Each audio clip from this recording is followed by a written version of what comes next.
Aku tuh pokoknya nggak pernah bosen dengan yang satu ini, rasanya gurih, ada manisnya karena dikasih topping gula, tampilannya cakep, pokoknya favorit aku banget. Ini bikinnya gampang, aku pakai 250 gram kelapa parut setengah tua. Terus garam sama vanili secukupnya, bisa di skip sih untuk vanilinya. Terus di sini aku pakai 20 sendok makan alias 200 gram tepung beras, 5 sendok makan alias 50 gram tepung terigu, 65 ml santan instan, yang santan instan yang kemasan kecil, bisa diganti dengan santan kental ya kalau nggak mau pakai yang instan.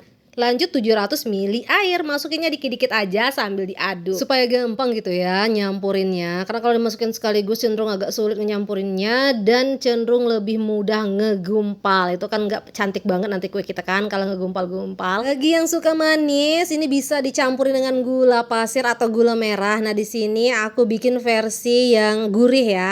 Jadi nanti gula itu cuma sebagai topping aja. Terus sebenarnya kalau misalnya mau lebih cakep bisa dikasih warna-warna. Cuma di sini aku mau bikin versi yang asli jadi nggak pakai pewarna deh. Oke, dia memang kelihatan agak cair gini, tapi nanti setelah dimasak hasilnya bakalan solid kok. Tinggal kita masak di cetakannya. Aku pakai cetakan yang bentuknya kayak gini ya. Bisa pakai cetakan pukis gitu. Cuma kali ini aku pakai yang kayak gini aja supaya beda nih bentuknya. Kue ini tuh nggak ngembang, jadi aman kalau misalnya mau dimasukin sampai full cetakannya. Dan kondisi cetakan ini udah dalam keadaan panas. Jadi tadi sebelum aku ngadon aku udah panesin dulu si cetakan ini. Ada juga orang yang nambahin topping nih sewaktu sebelum ditutup nanti. Ini dikasih topping kismis atau coklat atau apa gitu ya yang kita mau. Tapi di sini aku nggak pakai ya.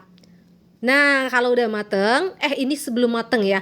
Hampir mateng, aku kasih topping gula merah. Ini aku pakai gula semut aren. Jadi maksudnya tuh gula aren yang udah dalam bentuk butiran kayak gula pasir ya.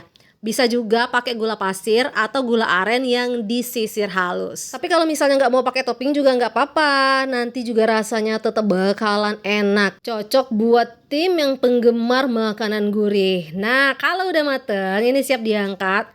Aku cek dulu bagian belakangnya pakai tusuk lidi kayak gini. Karena aku mau cek dulu kan, kalau misalnya udah aku anggap pas nanti baru kita angkat. Kalau menurutku ini udah pas. Kalau misalnya suka lebih coklat lagi, bisa lebih coklat lagi. Cuman kalau misalnya lebih coklat biasanya agak sedikit lebih keras ya bagian bawahnya. Wah, cantik sekali. Nah, kalau misalnya udah diangkatin semua, nanti tinggal kita lakukan proses yang sama secara berulang sampai semua adonan selesai dimasak. Cemilan kita hari ini udah jadi. Masya Allah, tabarakallah. Ini tuh bikinnya gampang banget kan ya. Modal tepung sama kelapa parut aja nih. Tampilan dalamnya kayak gini, pokoknya ini lembut banget. Wangi dari kelapanya itu dapat. Wah, ini cocok banget buat temen ngumpul sama keluarga. Dan menurutku paling pas disajikan selagi hangat.